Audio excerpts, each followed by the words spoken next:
Saludos en este 27 de diciembre de 2024. Tienen ustedes miedo y es normal.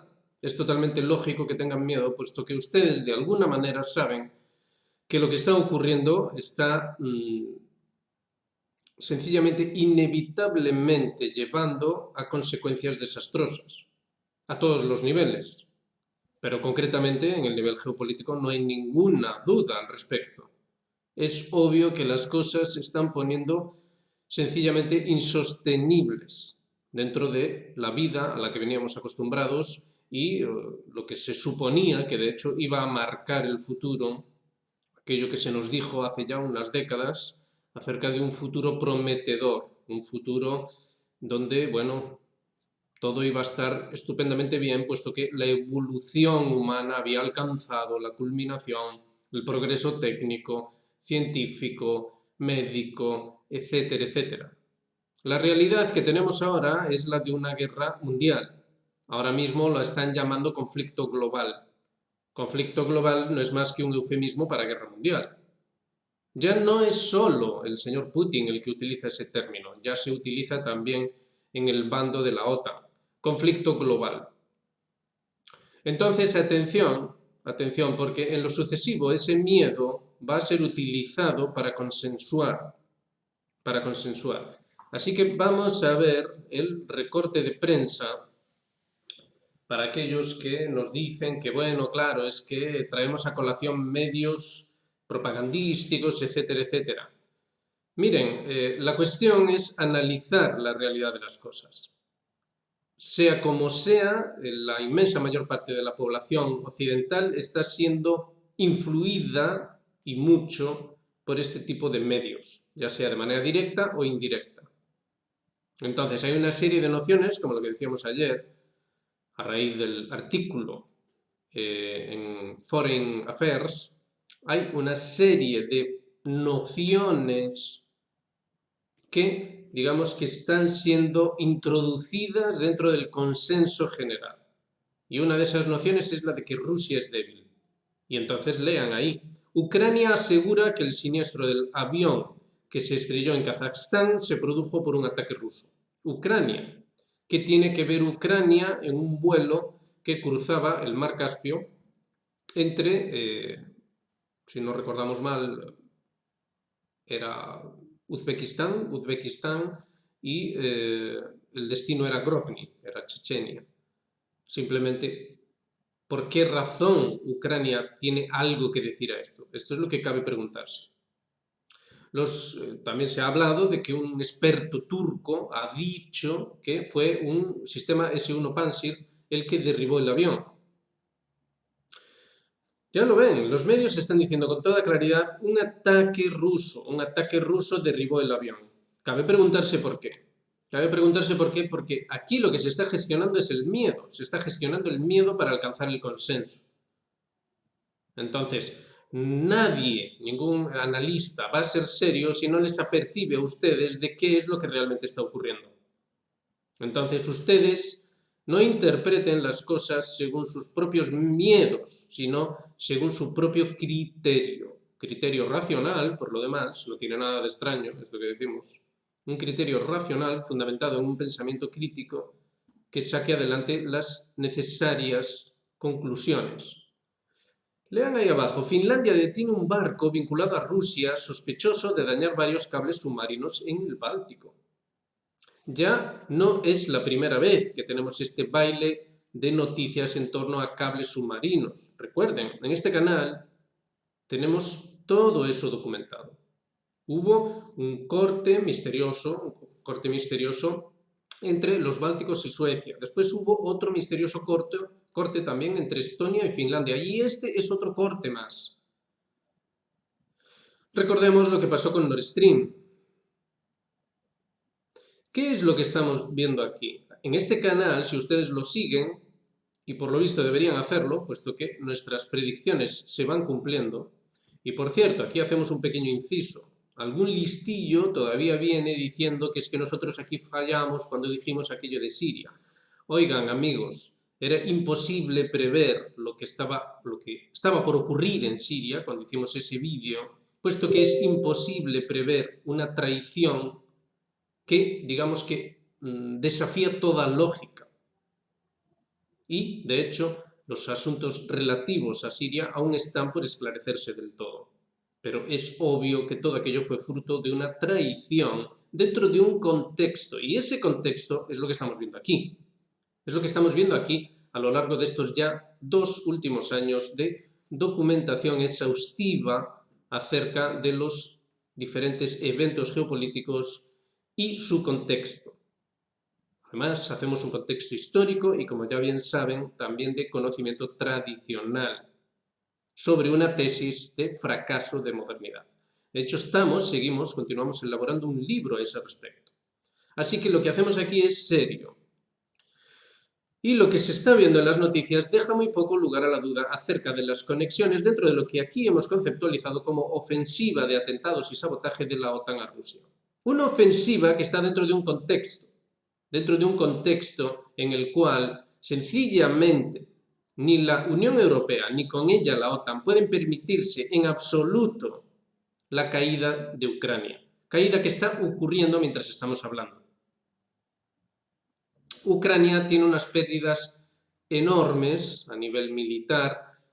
Fíjense, los rusos siguen bombardeando la red eléctrica ucraniana. Hemos tenido la suerte de conocer a una persona que ha estado en Ucrania hace unos días y ha dicho que aquello es desolador. Apenas hay 2 horas de electricidad al día, lo cual implica que la vida es, bueno, poco menos que una pesadilla, sobre todo en edificios donde simplemente el agua, algo tan elemental como el agua, no se puede disponer de ella si no hay electricidad.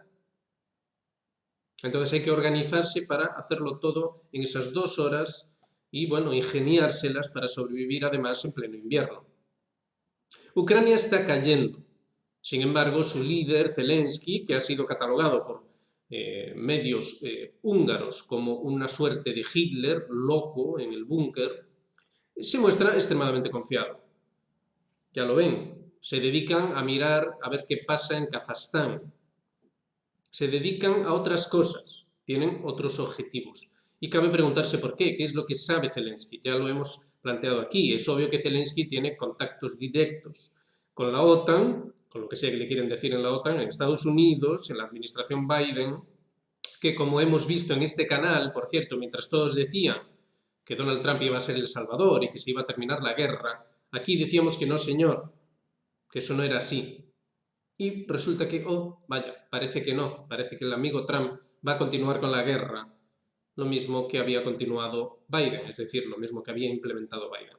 Es decir, tenemos un gobierno de continuidad clara. Entonces, dentro de todo ese contexto, insistimos, lo que se está buscando es el consenso, cosa que también hemos explicado aquí y lo hemos explicado adecuadamente. Esta realidad, y esto siempre según los cánones de los propios ingenieros del actual sistema moderno, consiste en un elemento sugestivo, es decir, se considera que la humanidad, la información que recibe la humanidad, es en base a sugestión. Es decir, es una información que sugiere.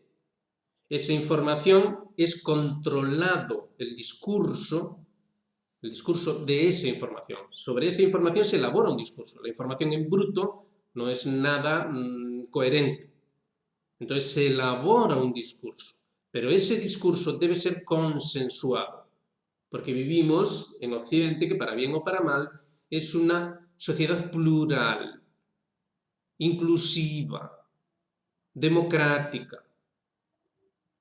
Entonces, digamos que se tiene en consideración el pueblo, concepto pueblo. Entonces, el pueblo, la democracia, consensúa. Ahora bien, es obvio que usted no puede hablar con el pueblo, usted no puede hablar con la democracia. Entonces, no es un sujeto activo, el pueblo es un sujeto pasivo. Ni siquiera es un sujeto, es un concepto, pero bueno, aceptamos pulpo, da igual. Es pasivo, no activo. Entonces usted necesita un sujeto activo que pueda operar el sistema. Y nos dicen que es un sistema, no lo estamos inventando aquí nosotros, nos lo dicen ellos. Nosotros vivimos en un sistema. Un sistema político, un sistema económico, un sistema de sistemas, miren, lo que ustedes quieran, pero es un sistema.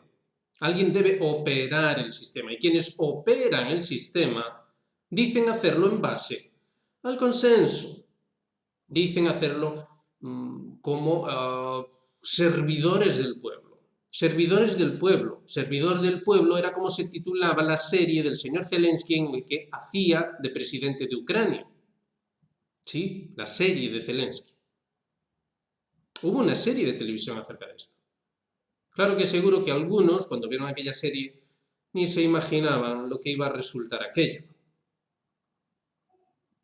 Bueno, pues háganse una idea. No se trata de que aquí queramos meter miedo ni cosas de esas, que después viene alguno y deja ahí un comentario con intención de herir. No, aquí somos serios y llevamos a cabo un análisis serio, detallado, en el cual damos toda la información y siempre estamos dispuestos a responder las preguntas que ustedes hacen. Y según ese análisis, que se ha demostrado cierto, y ustedes pueden comprobarlo, puesto que los vídeos están ahí, y si quieren, tómense el trabajo de ir comprobando qué es lo que hemos dicho y si se ha cumplido o no se ha cumplido la línea de análisis que llevamos. Según este análisis, decimos, lo que se está buscando es el consenso para la guerra contra Rusia. Y se está haciendo debido a que es insostenible del todo. El actual sistema que tenemos ahora mismo, por ejemplo, en la Unión Europea, es insostenible del todo si cae Ucrania. La razón es simple. La caída de Ucrania implicaría un vuelco a nivel hegemónico dentro de Europa, o, según el punto de vista ruso, Eurasia. Esto empujaría a que países como Hungría, Eslovaquia y otros que se sumarían, pensemos en las elecciones en Rumanía que han tenido que ser anuladas, puesto que, vaya, muchos otros países pasarían a la órbita rusa y además lo harían así de rápido. Es obvio esto. Piensen que dentro de 4 días Zelensky cortará el gas ruso. Los rusos ya han dicho que están dispuestos a proveer de gas. No son tontos los rusos. Los rusos dicen, miren ustedes húngaros, eslovacos y los que se vayan a sumar, miren, ustedes tienen aquí energía barata y de calidad. Ustedes pueden salir adelante si tratan con nosotros y nosotros estamos dispuestos a tratar con ustedes. Zelensky va a cortar esto. Plantéense a nivel interno, un país como Eslovaquia, o el que sea que ustedes eligen, plantéense cuál es la lógica que va a llevar a adherirse a uno u otro bando de la cuestión. ¿Puede sostenerse la Unión Europea sin la necesaria, ¿cómo lo llaman ellos? Contención, sin la necesaria contención que debe efectuar la OTAN, una necesaria contención que debe impedir que Rusia acceda al Mediterráneo, que debe impedir que puedan usar libremente el canal de Panamá, el canal de Suez, el Mar Rojo, obviamente, que debe impedir que puedan operar con fuerza, es decir, de manera militar, en los ámbitos clave a nivel geoestratégico. Esto es una guerra, señores, esto es una guerra y se está poniendo sobre la mesa todos los elementos. Otra cosa es que a usted le hayan dicho que es un conflicto global o que no pasa nada o lo que sea. Porque lo que se busca es su consenso. Obviamente no le van a decir a usted algo que rompa el consenso. Lo que se busca es el consenso. Pero paso a paso se ha conseguido ir más allá y más allá. Y miren la noticia, mírenla ustedes mismos y reflexionen ustedes mismos. No se trata de que tengan que seguir nuestro criterio. Aquí lo que hacemos es precisamente un análisis que les permite a ustedes sacar sus propias conclusiones y ese es el valor de lo que hacemos. De otro modo, pues, ¿qué más da? Será por canales y será por información ahí fuera. Finlandia detiene un barco vinculado a Rusia sospechoso de dañar varios cables submarinos en el Báltico. Las autoridades finlandesas investigan el Eagle S que transportaba ilegalmente crudo ruso, fíjense. O sea, no es solo crudo ruso, sino que ya que pasan por allí, dijo el capitán del barco, bueno, hombre, mira, baja el ancla, arranca esos cables, ya que estamos aquí no vamos a perder el tiempo, hombre. Llevamos el petróleo, arrancamos los cables y después Putin nos paga doble. y otros 4 de fibra óptica. Ah, no te olvides de los de fibra óptica, a ver si después Putin nos va a racanear el sueldo. Y ya después, ya de que pasamos por allá, pues no sé, podemos volver a volar Nord Stream, no vaya a ser que lo arreglen. Es tremendo. Además, los finlandeses admiten que en realidad el barco no es ruso, pero que ellos creen, las autoridades finlandesas creen, que forma parte de la flota fantasma de Putin. O sea, que Putin en persona, con su móvil ahí, mientras, entre chiste y chiste, ¿no? Pues le da a enviar, ¿no? Uno de sus barcos y pues ya está, ya se ocupan de todo. Entonces, aquí lo que está ocurriendo, ya lo dijimos en su día, lo volvemos a repetir, no pasa nada, lo repetimos todas las veces que haga falta. Lo que está ocurriendo, obviamente, es que se está conteniendo, según el lenguaje técnico, se está conteniendo a Rusia, una Rusia que quiere invadir Europa. A ver, esto se está diciendo con toda claridad, no nos vengan ahora a decir que lo inventamos nosotros. Lo hemos cubierto en este canal. Es la propia OTAN la que dice que Rusia, una vez que termine con Ucrania, va a ir a por otro país, y después a por otro país, y después a por otro país, y así. Entonces hay que contener a Rusia. Entonces se la contiene desde el Ártico, y piensen en los muchísimos movimientos que ha habido con Noruega. Se la contiene en la península misma escandinava, en la frontera entre Finlandia y la propia Rusia. Por eso Finlandia entró en la OTAN. Neutrales durante décadas, de un día para otro se metieron en la OTAN. Hemos cubierto aquí cómo los propios finlandeses dicen que esperan una guerra de alta intensidad y de larga duración. Hemos cubierto aquí también cómo la OTAN ha inaugurado una base militar a escasos kilómetros de esa frontera entre Finlandia y Rusia. Una base militar importante. Los rusos protestaron acerca de esto, pero a nadie le importa. Aquí nadie hace caso de nada. Se ha especulado también con cerrarle el paso en el Báltico a los navíos rusos. Lo que pasa es que al final, bueno, han decidido esperar un poquito más. Están en ello. Los bálticos. Hemos podido leer también una noticia de Narva, una ciudad fronteriza con Rusia, entre Estonia y Rusia, en la cual, bueno, están allí edificando auténticas fortalezas porque los rusos no paran de provocar, les dicen. Después, si uno se va a mirar los detalles, son auténticas tonterías. Esas provocaciones no son más que auténticas tonterías, más fruto de la paranoia, una paranoia que está siendo alimentada constantemente. Vean ustedes mismos los medios de información, y ya lo verán ahí. Y son muchas cosas que se van sumando, Entonces, ya hemos cubierto aquí también la cuestión de Polonia, el siguiente país. Todos los bálticos. Hemos hablado aquí también de cómo la propia OTAN habla de utilizar, en el caso de un ataque sobre Rusia, ¿no? Como quien habla de, no pasa nada, pues a lo mejor el año que viene me voy de vacaciones a Cancún, pues a lo mejor invadimos Rusia y pues nos serviríamos de la vía férrea que comunica a los bálticos y sería estupendo, sería algo precioso y maravilloso. Y lo dicen así con una naturalidad que, bueno, todo está precioso, hombre, todo está muy bien. Aquí llevamos documentando en este canal, y lo hemos repetido varias veces porque es muy significativo, como en 2018 pusimos el recorte de La Vanguardia más concretamente, de cómo se decía ahí que había que reforzar los puentes y carreteras en España, en toda Europa, pero en España, para que soportaran el paso de columnas de tanques. En 2018. ¿Quién demonios pensaría que eso tenía ni la más mínima lógica? Bueno, alguien sí lo sabía, ¿no? Alguien sí lo sabía. Bueno, Polonia. Hemos dicho como el señor Donald Tusk, pero da igual quién sea el político en cuestión. Polonia, en concreto, ha reforzado de manera extrema todas las medidas de seguridad, de contención sobre Rusia, sobre el enclave de Kaliningrado, es importante enclave ruso, y la propia frontera con Bielorrusia. Los bielorrusos ya han dicho 1.000.000 de veces cómo están tratando de prepararles un golpe de Estado. Esto ocurrió, de hecho, ya lo hemos olvidado, pero ha habido un intento de golpe de Estado antes de que empezara todo este tremendo lío, la operación militar especial, Hubo un intento de golpe de Estado en Bielorrusia. A ver, se trata de hacer bien el trabajo, y aquí lo estamos haciendo bien, estamos trayendo a colación todos los datos. Todos los datos son coherentes dentro de una línea de análisis que es perfectamente lógico, porque por lo demás los propios occidentales nos lo dicen.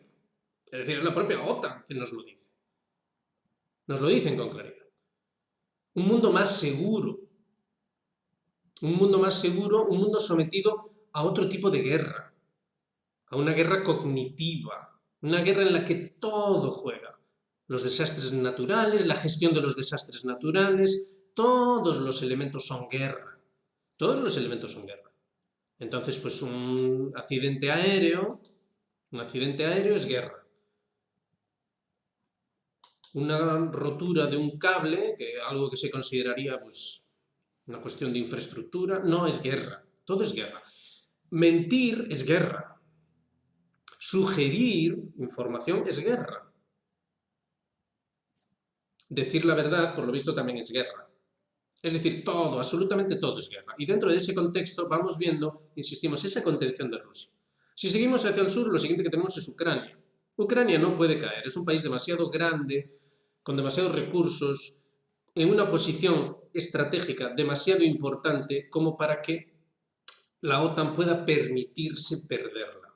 Perder Ucrania implicaría perder Ucrania al completo, es decir, un colapso del gobierno ucraniano y una ocupación, ya sea de facto o mediante un gobierno de transición afín, un golpe militar afín o lo que sea. Perder Ucrania implicaría perder las aspiraciones sobre Transnistria, lo cual a su vez influye en Moldavia, lo cual a su vez influye en una Rumanía que eligió a un señor que está dispuesto a entenderse con los rusos. Es un efecto dominó. Y esto obviamente no lo ignoran en la OTAN, ni en Estados Unidos, ni nada. Hay algún despistado que está diciendo es que decimos imperio y eso no es serio. Señores, si no es serio un premio Pulitzer, como el señor Chris Hedges, que no ha parado de decir imperio, imperio, imperio, imperio, para referirse específicamente al Estado profundo estadounidense, pues ustedes dirán qué demonios es serio. El imperio es como ellos mismos se denominan para hacer referencia a su aspecto imperial. No exclusivamente estadounidense, sino su proyección sobre el mundo. Eso ellos lo llaman imperio, no nosotros. Lo que no podemos es estar chupándonos el dedo e imaginando que aquí está pasando otra cosa que la que realmente está pasando y que realmente nos están diciendo que está pasando. Entonces, vale, sí, cualquiera puede elegir, fantasear con lo que le dé la gana. Sí, no es asunto nuestro, que cada cual haga lo que le dé la gana. Pero al menos permítanos llamarle a las cosas por su nombre aquí. Y si no les gusta, pues váyanse a otro canal, no hay problema. Aquí no obligamos a nadie. Con lo cual, si continuamos, vemos que tenemos a Turquía.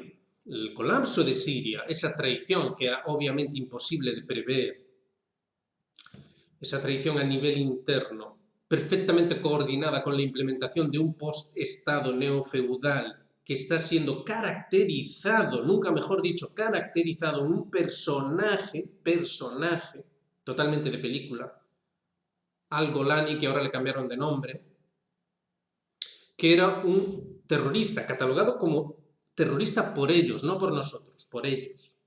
Era un terrorista con crímenes de guerra espantosos y ahora nos lo están pintando como un santo de los valores europeos, resilientes, sostenibles. Bueno, ese señor es una maravilla absoluta. Esto, obviamente, no es casual. No se hace esto de manera casual. Mientras ocurría el colapso en Siria, estábamos diciendo aquí que estaba ocurriendo algo muy raro, y era la cuestión bancaria, la cuestión monetaria. ¿Cómo es posible que los bancos funcionasen estupendamente bien cuando no había, en esos momentos no había Estado en Siria? Y los bancos abrían y todo estaba perfecto. ¿Cómo es posible que sin haber un Estado en Siria, la moneda siria se revalorizase? Obviamente todo estaba preparado de antemano. Hemos visto aquí cómo hubo rifirrafes entre los propios occidentales, porque, bueno, como buenas hienas, pues se muerden entre ellos cuando hay carnaza. Pero al final los británicos tomaron, digamos, las riendas de la dirección que debía seguir el nuevo gobierno sirio. Entonces, para los rusos ha sido una derrota importante, otra cosa es que lo quieran maquillar, como es lógico, ha sido una derrota importante y tratan de aminorar las pérdidas, pero la realidad está ahí. Fíjense que mientras estamos hablando y seguimos con la contención de Rusia, geográficamente, vean ustedes el mapa, yo lo hemos puesto aquí muchas veces, hoy no lo hemos tenido preparado, pero bueno, constantemente estamos poniendo el mapa. Si seguimos geográficamente, lo siguiente es Irán. El 19, justo antes de que tome posesión el señor Trump como presidente de los Estados Unidos en funciones, van a firmar por fin el acuerdo estratégico integral Rusia e Irán. ¿A ustedes les parece que es casual? ¿A ustedes les parece que es casual que Israel, seguimos geográficamente, Israel esté ahora mismo haciéndose cargo de, bueno, lo que mejor saben hacer, bombardear de forma indiscriminada Yemen? Yemen es otra de esas piezas, Ansar Allah, más concretamente, Ansar Allah es otra de esas piezas clave que es necesario anular para que la contención funcione adecuadamente.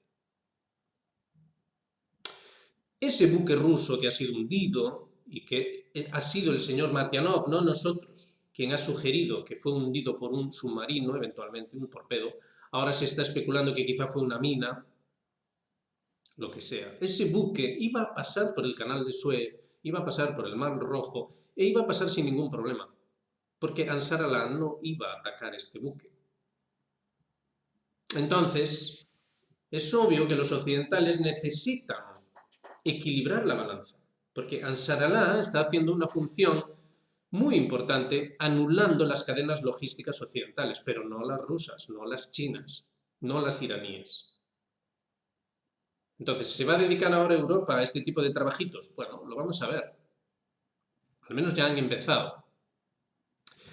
Todo esto dentro de un contexto, insistimos, de atentados y sabotajes en el interior de Rusia. Tampoco nos lo inventamos nosotros. Envían paquetes bomba. Hacen atentados contra líderes militares. Obviamente eso no lo puede hacer un país medio colapsado como Ucrania. Esto es bastante obvio. Todos deberíamos poder llegar a entender esto. ¿Que Ucrania está involucrada? Sí, desde luego.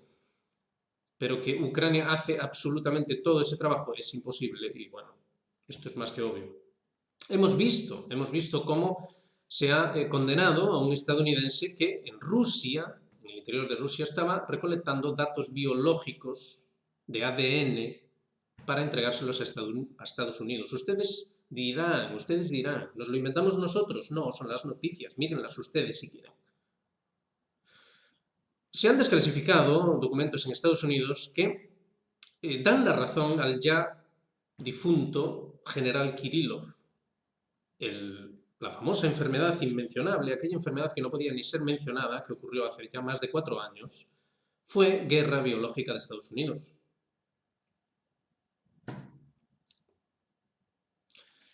Esto está ocurriendo y está ocurriendo sobre un plan general que también hemos expresado aquí muchas veces. Hoy estamos haciendo una suerte de resumen, no se quejen. Así ya no tienen que hacer tanto trabajo, pero deberían hacerlo, deberían consultar el fondo de vídeos que tenemos en este canal, puesto que aquí llevamos una línea de análisis que está demostrándose cierta. El contexto general, la estrategia general, es la de la necesaria anulación de Rusia. No necesariamente tiene por qué ser una destrucción, pero sí tiene que ser una anulación de la presente configuración de Rusia, para que se pliegue por completo, porque en realidad parcialmente ya lleva mucho tiempo plegada a Rusia al proyecto moderno, pero no es suficiente. La modernidad necesita que se pliegue por completo, de forma absoluta, al criterio de transformación del mundo que necesita Occidente. Y esto es por razones que ya nos llevarían a la cuestión de la ciencia, que también hemos tratado aquí, que es el concepto de colapso. Este mundo, en la configuración que lleva implementándose desde hace décadas, ha llegado, ha sobrepasado ya el punto de colapso. Necesita replantearse, reconfigurarse, necesita transformarse. Y esos países, Rusia, China, Irán, no están dispuestos a llegar hasta ese límite. Están dispuestos a plegarse a muchos aspectos de la modernidad. Esencialmente son estados modernos. pero no están dispuestos a llegar al punto de reconfiguración profunda, profundísima, que es necesario para superar, digamos, la inviabilidad del mundo actual. Es inviable en la actual configuración. Necesita esa transformación. Entonces aquí nosotros hemos planteado en este canal la divergencia.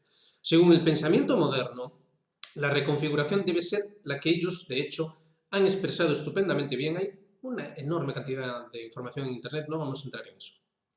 Debe ir por ahí, una reducción descomunal de la población mundial, una reconfiguración del sistema económico, social, político, cultural, todo. Que es la de volver, tal y como hemos dicho aquí, organizándose aparte. Ni siquiera hay que enfrentarse al Estado, ni a la modernidad, ni nada, no hay que enfrentarse a nadie.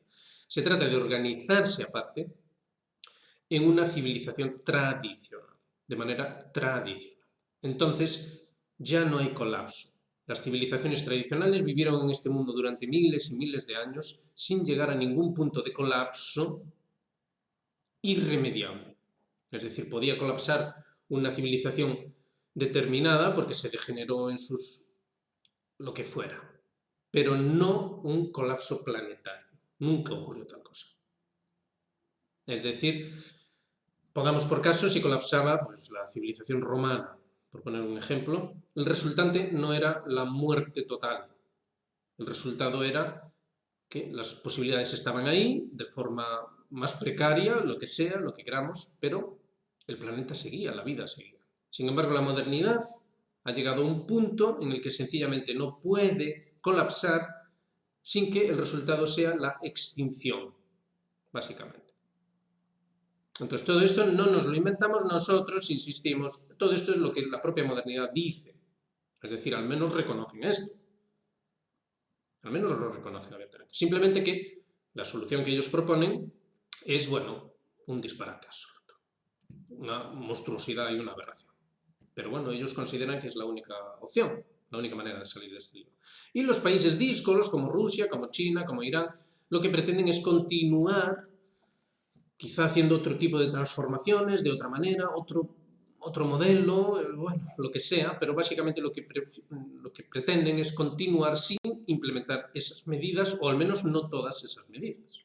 Es así de simple, es una cuestión sutil, pero lo suficiente como para que se produzca una gran conflagración mundial, un conflicto global. Esto es así. Entonces, a nivel geopolítico, es decir, de quién va a detentar el poder en el mundo nuevo, a nivel geopolítico, Ucrania sencillamente no puede caer bajo ninguna circunstancia. Rusia debe ser contenida por todos los frentes. Fíjense, en Corea del Sur acaban de destituir al sustituto del presidente que habían destituido. ¿Y por qué? Bueno, porque el sustituto no estaba dispuesto a tomar las medidas necesarias para subsanar lo que había ocurrido. Es decir, el sistema en Corea del Sur está atado y bien atado y no hay forma de cambiar las cosas sin que, bueno, pues ocurra, vaya usted a saber lo que. ¿Por qué razón? Bueno, porque es necesario contener a Corea del Norte, porque es necesario contener a Rusia. Ha habido también cambios en Japón, lo hemos cubierto también en su día aquí, hemos hablado de ello.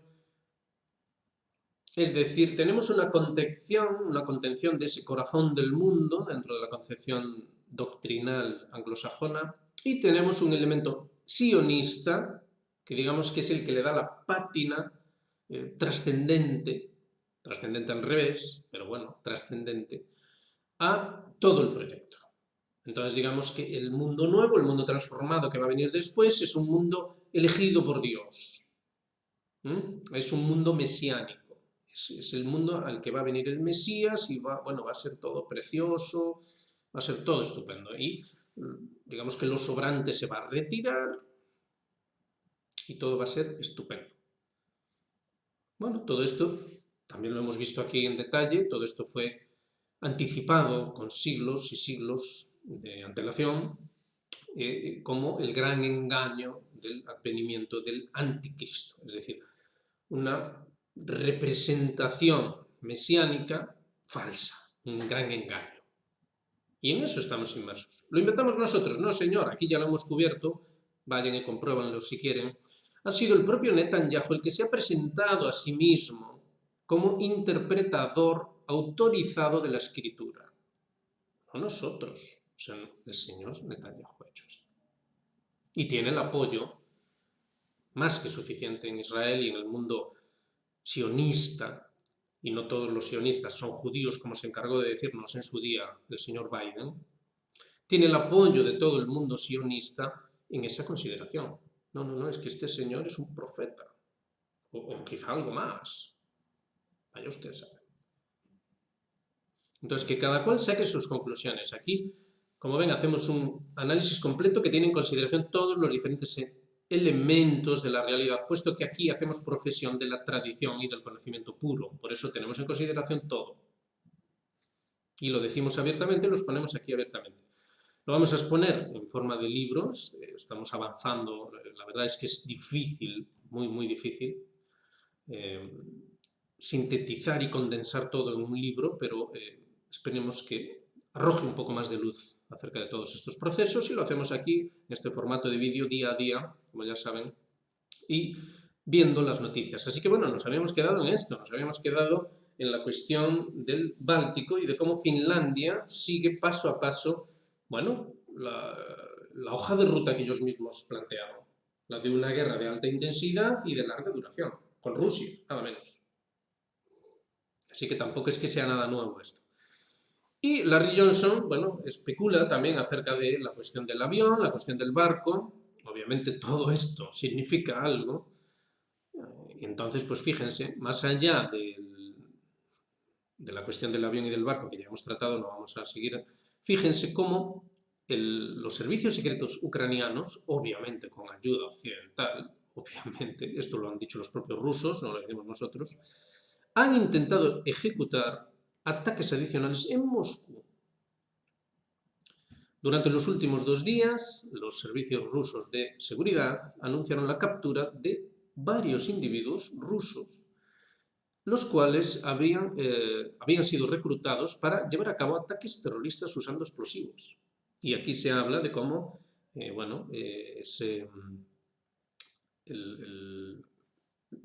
objetivo era el jefe de una empresa de defensa, ese Russian Investigative Committee Reports, y cómo, bueno, la intención era asesinarle, lo mismo que pasó con Kirillov. Y después se habla ahí de también el jefe del proyecto Arcángel, también vinculado a la industria militar rusa, y cómo también se le intentó con un regalo explosivo. Esto es lo que está ocurriendo. Entonces, obviamente todo esto implica una logística, un manejo de la información, unas capacidades para poder reclutar a esa gente, coordinarla, etcétera, etcétera, descomunal. Obviamente esta operación no es fácil de llevar a cabo y los servicios secretos rusos de seguridad no siempre son capaces de anticiparse a estas cuestiones. De hecho, insistimos, Kirillov fue asesinado mediante esta red clandestina dentro de Rusia. Entonces, digamos que las cosas están todo lo claras que es posible. Se está escenificando paso a paso, poco a poco, la credibilidad de una guerra inevitable con Rusia. Paso a paso. ¿Qué se busca? Se busca que, y obviamente los rusos en algún momento van a cometer un error en ese sentido, se busca que Rusia efectúe un ataque lo suficientemente fuerte, lo suficientemente creíble sobre la OTAN para presentarles como agresores y poder justificar una guerra ya a un nivel más intenso con Rusia. Siempre para contenerla, siempre para cambiarle su configuración interna. Porque los analistas parecen un poco obsesionados con la idea de que se trata de anular la capacidad bélica rusa. No es eso lo que pasó en Siria. La capacidad bélica siria permaneció intacta y sin embargo se desmoronó Siria. La idea es hacer lo mismo en Rusia. Lo hemos dicho aquí desde hace 2 años. La idea es conseguir minar por dentro, con toda esta complejísima red de financiación, extorsión, información, etcétera, etcétera, en el interior de Rusia, con esa quinta y sexta columna, tal y como decía el analista Andrei Raevski, es decir, una especie de apoyo que dé una sensación de consenso. La quinta columna serían esos traidores de los que ya habló el propio gobierno ruso, esos traidores que en el momento oportuno, digamos que, darían el golpe y con esto conseguir hacerse con el Estado ruso. Por eso los rusos, de hecho, en su doctrina nuclear, hacían énfasis en el peligro del Estado ruso. Es decir, si el Estado ruso se veía en peligro, entonces responderían de manera nuclear. Obviamente en Occidente no creen que esto vaya a ser así. No creen que Rusia vaya a responder de manera nuclear. Lo que creen que ocurrirá será lo mismo que ocurrió en Siria. Siria tenía armas químicas, el Estado colapsó y sin embargo no pasó nada con esas armas químicas. Lo mismo se espera que ocurra en Rusia. Entonces, está muy claro, está todo muy claro, simplemente hay que quererlo ver, hacia dónde se va dirigiendo todo y obviamente Occidente, dentro de ese plan, va a llegar en esa política de contención y de presión, va a llegar hasta donde haga falta. Si hace falta sacrificar a 500.000 de hombres, como es lo que se está diciendo que son las pérdidas ucranianas durante este año, en la guerra, si hay que sacrificar todo eso, pues se sacrifica. Es decir, no hay ningún problema en los planteamientos preliminares de toda esta operación, de toda esta gran estrategia. No hay ningún problema con eso. Todo esto está claro y manifiesto.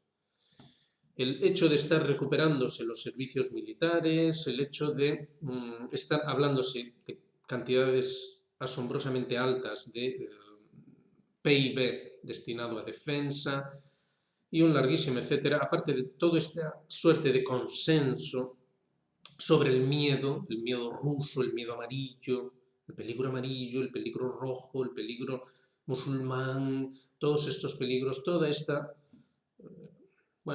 canalización, digamos, del consenso, todo está dirigido a esta gran estrategia que la estamos viendo delante de nuestros ojos, simplemente, tenemos que quererla ver, eso sí, si no queremos verla, pues obviamente no la vamos a ver. Así que no vamos a insistir más, entendemos que ha quedado todo bastante claro, así que debido a que al final nos ha quedado un vídeo, digamos, de resumen y de síntesis, compartan esta información si creen que es valiosa y que es necesario que al menos ciertas personas la conozcan, compártanla y ya saben, hagan me gusta, suscríbanse, activen notificaciones, háganse miembros de Geopolítica Actual, apóyennos en este trabajo que llevamos a cabo aquí, que no es precisamente fácil, ni fácil, ni... En fin, vamos a dejarlo ahí, no es fácil. Y lo dicho, nos vemos en el próximo con mucha más información, porque ya lo ven, es lo que decíamos, aún queda mucho 2024 y aún queda mucho 2024, ya ven. En cuestión de horas ocurren eventos profundamente significativos y siempre en la misma dirección de la línea de análisis que llevamos en este canal. Es un hecho. Venga, un gran saludo.